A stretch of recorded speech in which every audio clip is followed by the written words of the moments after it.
Hello and welcome to the new video sessions of Hotspot Biology with Tahir Awan के साथ। कैसे हैं आप सब माय डियर स्टूडेंट्स। होप करता हूं कि बहुत अच्छे से आप पढ़ रहे होंगे। आज हम उस स्टेज पे पहुंच गए हैं अपने चैप्टर नंबर 2 पे, जिसका एक मेल और फीमेल को इंतजार था। जी हाँ, आपने बिल्कुल सही सुना। आज वो घड़ी आ गई है जब मेल और फीमेल का मिलन होगा, जिसको कहा जाएगा the event of fertilization. Pollen pistil interaction दोनों के बीच में हो गया था, यानी कि मेल और फीमेल पार्टनर्स ने एक दूसरे को बहुत अच्छे से समझ लिया है, बहुत अच्छे से उनके बीच में केमिकल सिग्नलिंग हो गया है। फीमेल ने अपना राइट मेल सेलेक्ट कर लिया है। अब बारी है कि गैमीट्स कैसे फ्यूज होंगे। So that event is known as fertilization. अभी तक अगर मैं प्रीलिम्स की बात करूं, अभी तक जो आपने 9th या 10th 11th 10 क्लासेस में फर्टिलाइजेशन के बारे में डेफिनेटली सुना होगा। आज तक आप डेफिनेशन के बारे में क्या सुनते थे? It is simply the fusion of male and female gamete. लेकिन आज आप ये पढ़ने वाले हैं कि एंजियोस्पर्म्स में मेल और फीमेल गैमीट जब फ्यूज होते हैं तो उस ये जो सीक्वेंस है कि दैट इज कि फ्यूजन होने तक के जो इवेंट्स हैं वो कैसे कैसे होते हैं। यकीन मानिए बहुत इंटरेस्टिंग प्रोसेस है। वीडियो को लास्ट तक देखिएगा और मैं आपको इस चीज का यकीन दिलवाता हूं कि आज जो हम यहाँ पे फर्टिलाइजेशन के कॉन्सेप्ट पढ़ेंगे, आप और वीडियोस देखिए। मैं कहता हूँ फर्टिलाइजेशन की जितनी हो सकती है देखिए, फिर आप मुझे कंपेयर करके बताइएगा कि which one was the better. So let us start. So what is basically fertilization? It is the fusion of gametes. Fusion of gametes यानी कि स्पर्म जो है वो किसके साथ फ्यूज करेगा? एग, यानी कि the male gametes when fused with the female gamete to form a diploid zygote. That process is known as zygote, and this process of fertilization takes place inside the embryo sac, right? Fertilization का दूसरा नाम होता है syngamy. सिन यानी कि fusion, गैमी यानी कि gametes यानी कि फ्यूजन ऑफ गैमीट्स को फर्टिलाइजेशन या सिनगैमी भी कहा जाता है।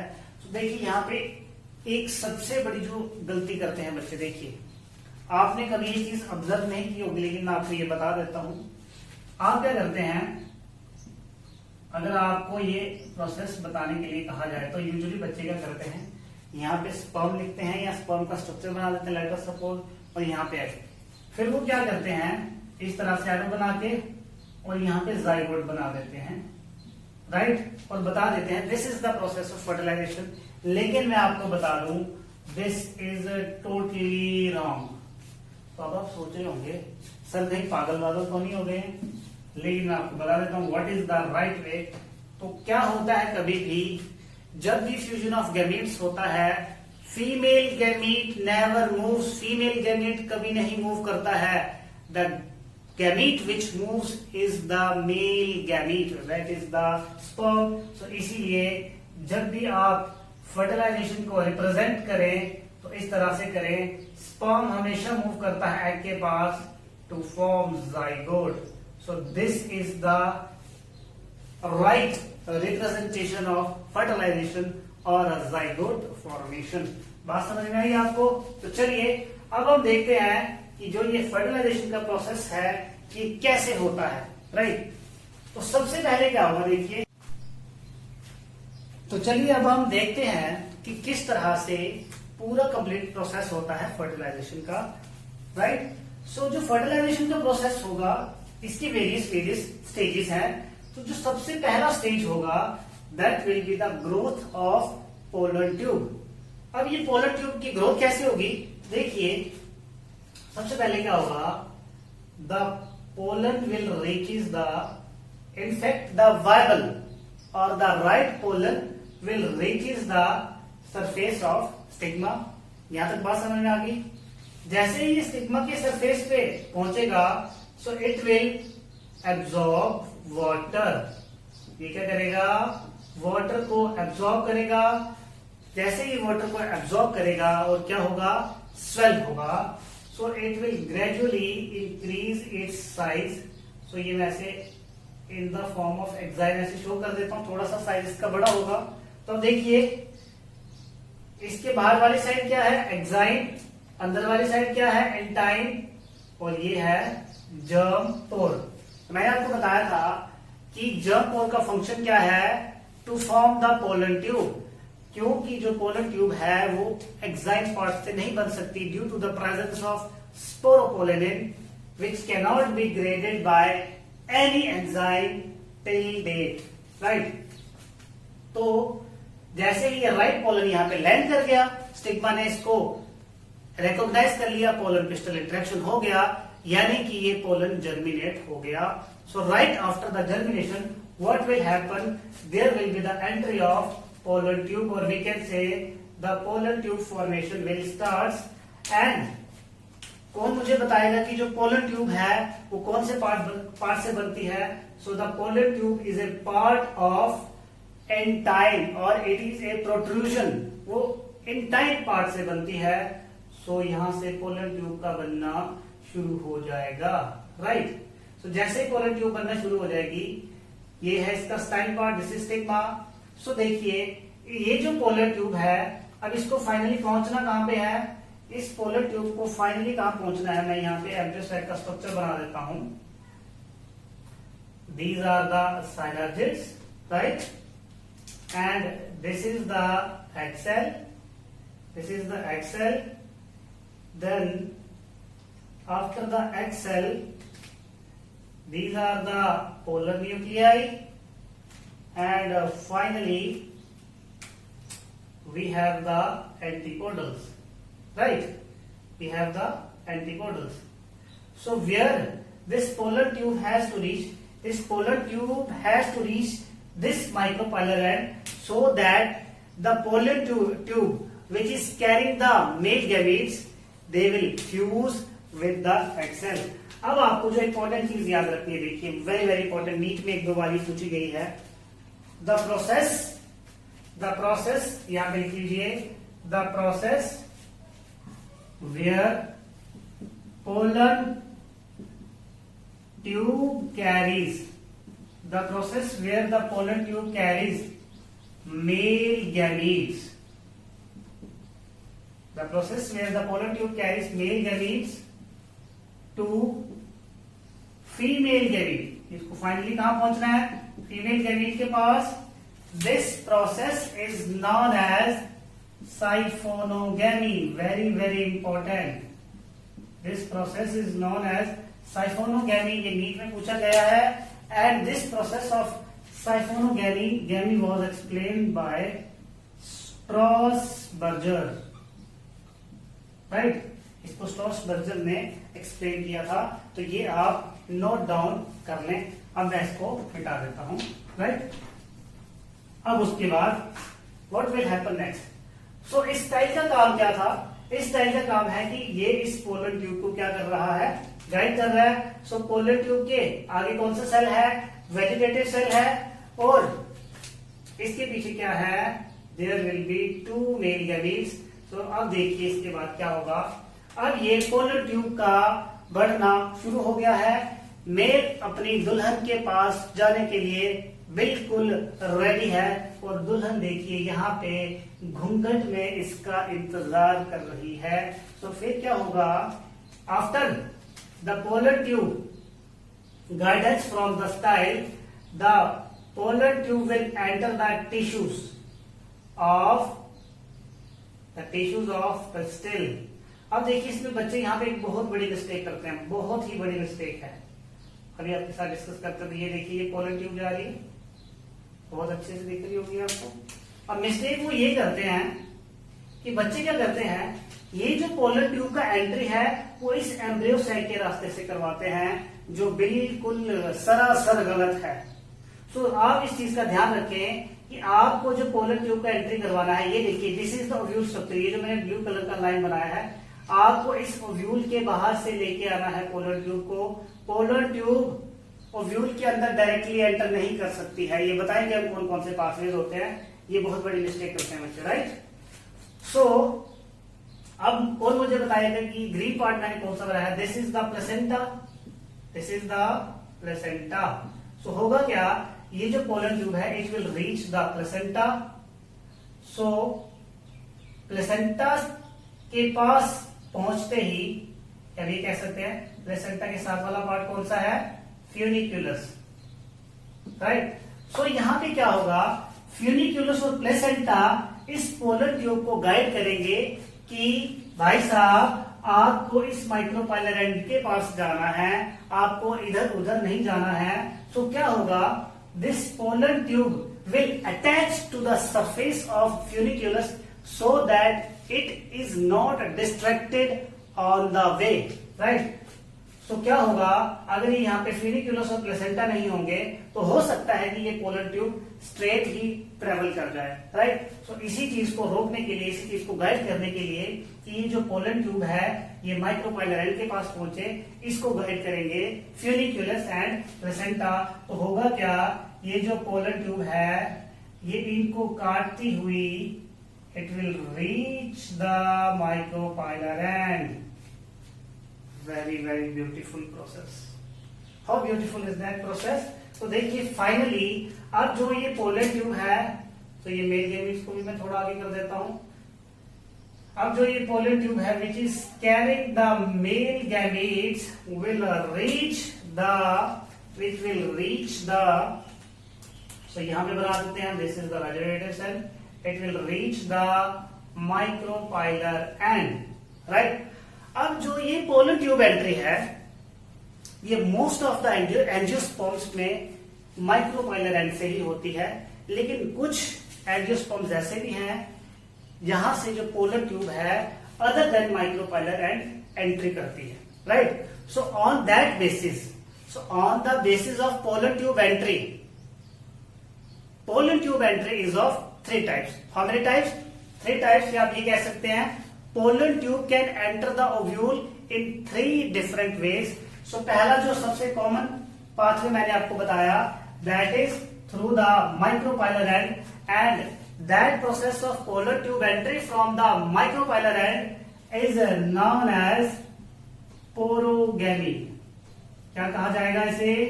पोरोगैमी। इसमें आप एग्जांपल लिख सकते हैं जैसे कि लिली और मोस्ट ऑफ द एंजियोस्पर्म्स में ऐसा ही होता है। Now the second pathway, the pollen tube can also enter from the chalazal end.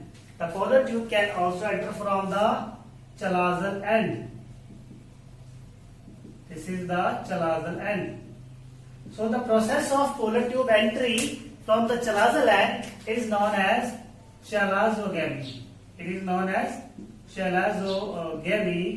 And if the pollen tube is entering the embryo sac, or if the pollen tube is entering the ovule other than micropilar end or chalazal end, यानी कि अगर micropylar और chalazal end के बिना pollen tube कहीं और से entry कर रही है इस ओव्यूल में, वो यहां से भी हो सकता है, यहां से भी हो सकता है, तो this is known as mesogamy.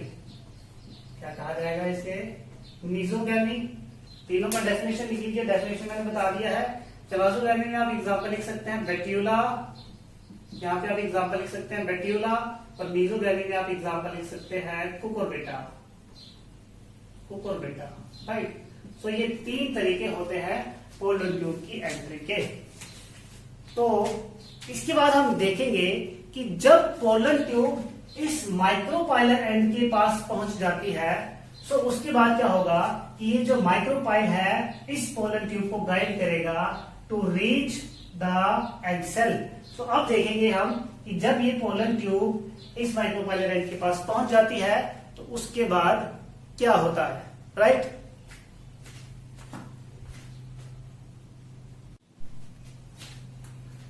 Now we will see that after the pollen tube reaches the micropilar end, what will happen. So this portion is the most interesting portion of this particular section. तो देखिए अब जो pollen tube है वो पहुंच गई है micropylar end के पास, तो ये क्या करेगी, माइक्रोपाइलर एंड के अंदर वाली साइड जाना शुरू कर देगी। It will start entering the micropylar end. So जैसे ही ये माइक्रोपाइलर एंड की अंदर जाना शुरू करेगी, सो क्या होगा यहाँ पे, अब आप इस स्ट्रक्चर को इमेजिन करिए सेक्सुअल इंटरकोर्स से जो ह्यूमन बींग्स में होता है। इस स्ट्रक्चर को कंपेयर करिए वेजाइना से और इसको आप कंपेयर कर लीजिए पेनिस से। That will be very very simple to understand. तो देखिए ये यहाँ पे मेल जो पोलन ग्रेन लेके आ रहा है that is pollen tube, it will enter this micropylar and. जैसे ही ये माइक्रोपाइलर एंड की पास पहुंचेगा, क्योंकि जो पोलन ट्यूब का सरफेस एरिया है थोड़ा सा ज्यादा है, तो अब यहाँ पे जो माइक्रोपाइलर एंड होगा, यहाँ पे कौन सा टिश्यू प्रेजेंट है, nucellus tissue. So what will happen, first this pollen tube on reaching the micropylar and it will push the nucellar tissue. ये न्यूसेलर टिश्यू को क्या करेगा, पुश करेगा अंदर की तरफ, राइट। जैसे ही न्यूसेलर टिश्यू को पुश करेगा तो क्या होगा, this pollen tube will finally enter the egg apparatus. It will finally enter the egg apparatus. So egg apparatus क्या था, which contain egg cell and synergids. Egg cell and synergids, तो इसको कहा गया egg apparatus। अब जो ये pollen tube है which is carrying the two male gametes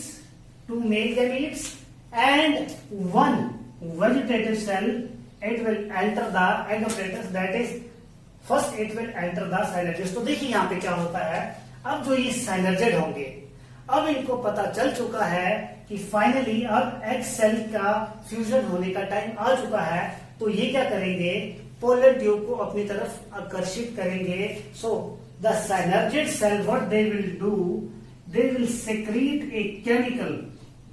और मैं आपको बता रहा हूं ये इंफॉर्मेशन आपको कहीं नहीं मिलेगी। They will secrete a chemical which is known as leon। इस केमिकल को क्या कहा जाता है, leon। and what it will do, it will attract the pollen tube, right, it will attract the pollen tube। and what the synergid cell also do, they also guide the pollen tube entry। they will also guide the, ये pollen tube की entry को भी क्या करेंगे, guide करेंगे। And the third function, they will direct the pollen tube. So ये pollen tube को direct कहां करेंगे, इस एक्स सेल के पास पहुंचने के लिए। जैसे ही पोलन ट्यूब को ये डायरेक्ट करेंगे इस पोलन ट्यूब को इस एक्स सेल के पास पहुंचने के लिए, the synergids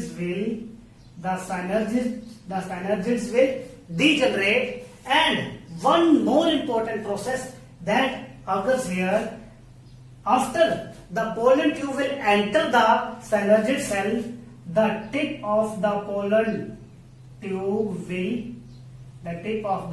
tube will increase its size।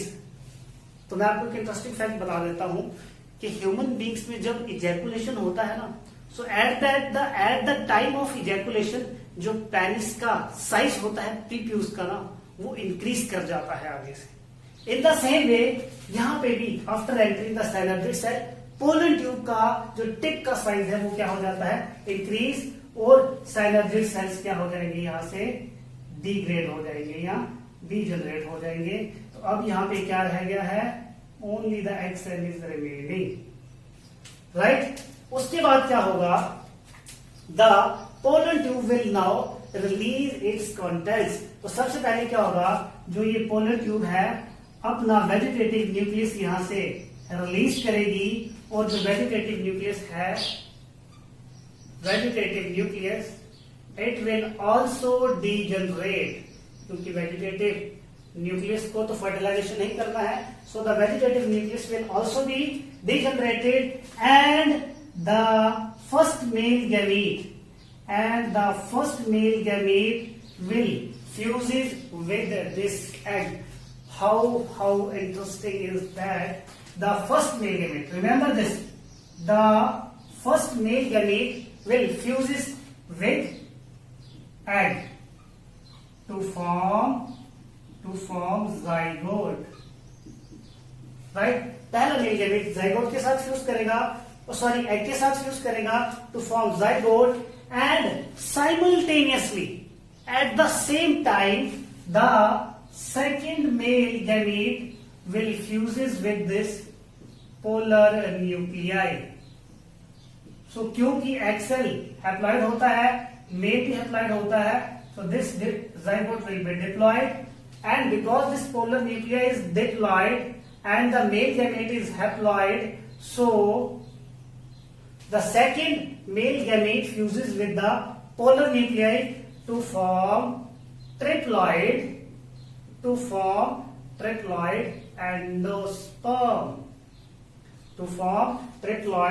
endosperm, क्योंकि यहां पे एक समय पे दो फर्टिलाइजेशन हुई हैं साइमल्टेनियसली, दैट्स वाई इस प्रोसेस को कहा जाता है डबल फर्टिलाइजेशन। डबल फर्टिलाइजेशन हम अलग से डिस्कस करेंगे इसके अगले वीडियो सेशन में, so don't miss that lecture, that will be also very very interesting. अब एक और इंपॉर्टेंट चीज जो यहां पे होगी वो ये है कि क्या होगा, जैसे ही पोलन ट्यूब इस एम्ब्रियो साइट के अंदर एंट्री मारेगी, तो क्योंकि पोलर ट्यूब वहां पे अपने कंटेंट्स को रिलीज कर रही है, क्योंकि पोलर ट्यूब अपने कंटेंट्स को वहां पे रिलीज कर रही है, तो वहां पे जो जितना साइटोप्लाज्म था वो सारा का सारा उसने रिलीज कर दिया, जिसके कारण ओव्यूल का साइज इंक्रीज कर जाएगा। So the process of increase, this is also very very important, increase of embryo sac or ovule on entry of polar tube, this process is known as poem। आप सोच रहे होंगे what is this poem? So this poem is basically polar tube dependent ovule enlargement morphology, right? very very important। तो polar tube के contents के release होने की वजह से ये जो ओव्यूल होगा इसका साइज इंक्रीज करेगा, that is known as POEM, that is polar tube dependent P ovule enlargement morphology, right. So क्या होता है in most of the angiosperms, ये मैं मिटा रहा हूं, in most of the angiosperms क्या होता है, केवल एक ही पोलर ट्यूब एंट्री करती है यूजुअली। तो क्या होता है in most of the angiosperms only one polar tube enters, एक समय पे एक ही पोलर ट्यूब क्या करती है, एंटर करती है। This process is known as monosiphonous, क्या बोला जाता है इसे, मोनोसाइफोनस।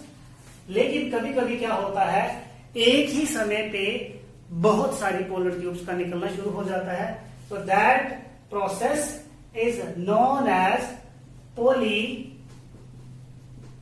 पोलीसाइफोनस। अब देखिए क्या है ना, अब मैंने यहां पे बोला पोलीसाइफोनस, तो मैंने आपको बता दिया है कि जब एक ही समय पे बहुत सारी पोलर ट्यूब्स बनती हैं तो इसका डेफिनेशन तो आई थिंक आप लिख ही सकते हैं, राइट। हाँ, एग्जांपल इसमें इंपॉर्टेंट है, एग्जांपल आप लिख सकते हैं, मालवा में होता है ये। सो मालवा में एक टाइम पे 14 पोलर ट्यूब्स बनती हैं, यानी कि 14 पोलर ट्यूब्स एंटर करती हैं, right. So this was the process of fertilization. I guarantee this thing कि आपको किसी भी बुक में इतना डिटेल्ड प्रोसेस नहीं मिल सकता है फर्टिलाइजेशन का, और अगर आपको मिल गया तो वीडियो को लाइक बिल्कुल मत करिएगा, और अगर आप श्योर हैं कि ये कंटेंट आपको कहीं नहीं मिलेगा तो चैनल को सब्सक्राइब करना है, वीडियो को लाइक करना है, और किसी तरह का भी कोई सवाल होगा आपका तो कमेंट सेक्शन में डेफिनेटली बताना है। Till then stay safe, stay healthy and bye bye.